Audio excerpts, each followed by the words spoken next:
What is going on, people? This is your brother in democracy from the pre-sequel channel, and in this video we'll be checking out my level 20 build, or the build that I recommend that you use. So for the primary weapon, I would still recommend that you use the breaker. Yes, it is true that it has been nerfed, but the nerf affected its recoil and mag size mainly. The damage on it is still intact and still shreds just like before. You can obviously go with the slugger as well, but I personally think that the breaker handles crowd control a bit better than the slugger. For the secondary, I would recommend that you use the Redeemer. This one is sort of like a blow-die load type of weapon, so when you have to finish something in front of you really quickly, you just take the Redeemer out and shoot until you run out of ammo.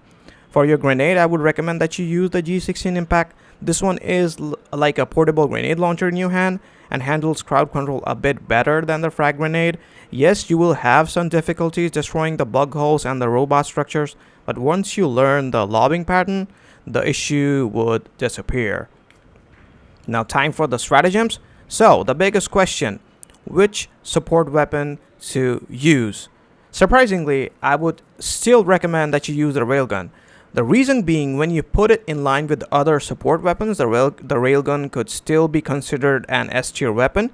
Yes, it has undergone a solid nerf, but the nerf mainly applies to the safe mode, and I, to be honest, have never used the safe mode. Also, the unsafe mode might not be as potent as before, but it is still one of the best ways to take down hard-hitting enemies like Chargers, Hulks, and Biles.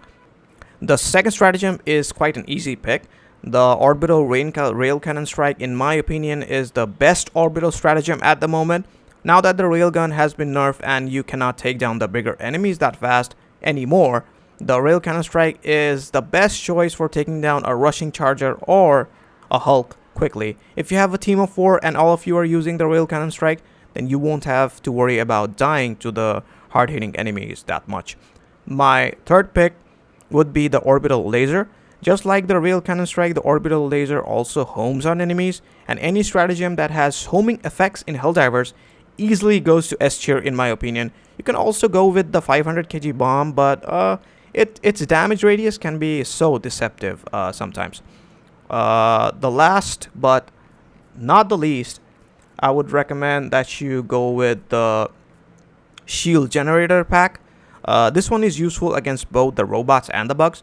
Let's be honest, Arrowhead has given a lot of one-shot attacks to the enemies, and the shield generator pack can prevent you from getting one-shot most of the time. So no more dying to those measly bile spewers. For the armor, I would recommend you use an armor that has an armor passive called Medkit.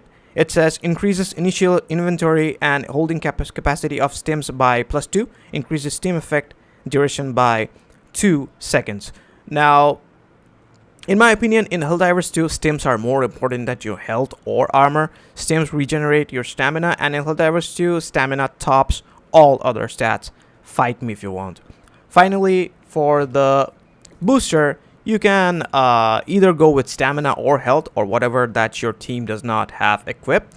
And that's it. That's the build. That's it for this video. Like, share, subscribe. Peace.